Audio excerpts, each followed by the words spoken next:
আসসালামু আলাইকুম। আমি খায়রুল ইসলাম। সবাইকে স্বাগতম যে আমার ইউটিউব চ্যানেলে।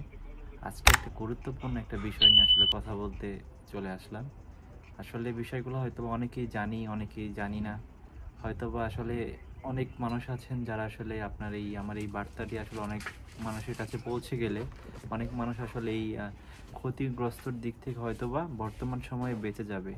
আমি আশাবাদী যে সম্পূর্ণ ভিডিওটি দেখবেন এবং স্কিপ করবেন না। যারা সার্বিয়াতে আসতে ইচ্ছুক কিংবা সার্বিয়াতে বর্তমানে অনলাইন প্রক্রিয়াধীন যে ফাইলগুলো আছে সেই বিষয়গুলো নিয়ে আসলে আজকে কথা বলবো। কেউ ভিডিওটি স্কিপ করবেন না। তো আমার মূল টপিকে চলে যাচ্ছি।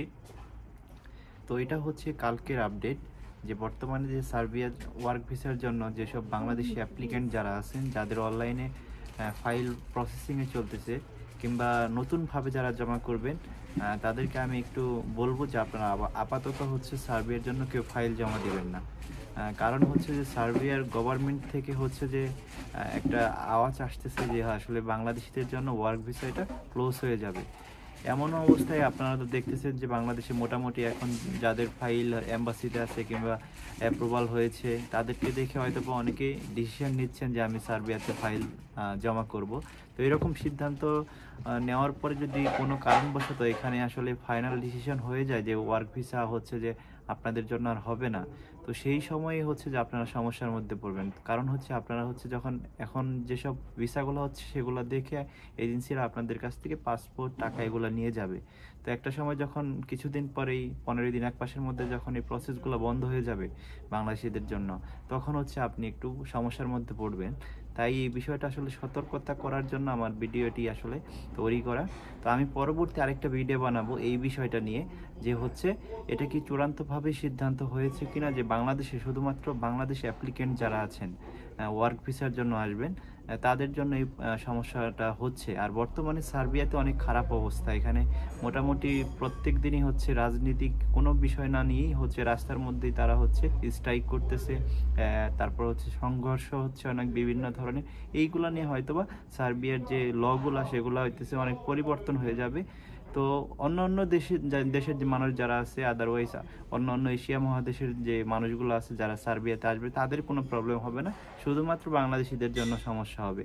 এটা আসলে আমি একটু আভাস পেয়েছি বিধায় আপনাদের কাছে আসলে শেয়ার করলাম বিষয়টা। সবাই একটু কয়টা দিন অপেক্ষা করুন। যখন এই বিষয়গুলো সবকিছু ঠিক হয়ে যাবে তখন আপনারা আপনাদের এজেন্সির কাছে ফাইল জমা করবেন।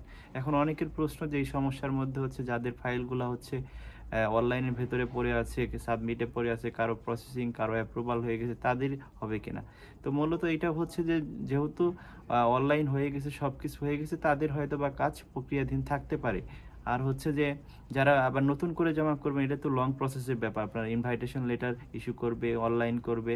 তো যখন ইনভাইটেশন লেটার ইস্যু করতে যাবে তখনই হচ্ছে যদি একটা ব্যাড নিউজের কারণে সব কিছু বন্ধ হয়ে যায় তখন আপনারা হচ্ছে ভোগান্তির মধ্যে পড়বেন যে দালাল আপনাদের বলবে হবে হবে খুলবে, এরকম অনেক প্রলোভন দেখাবে।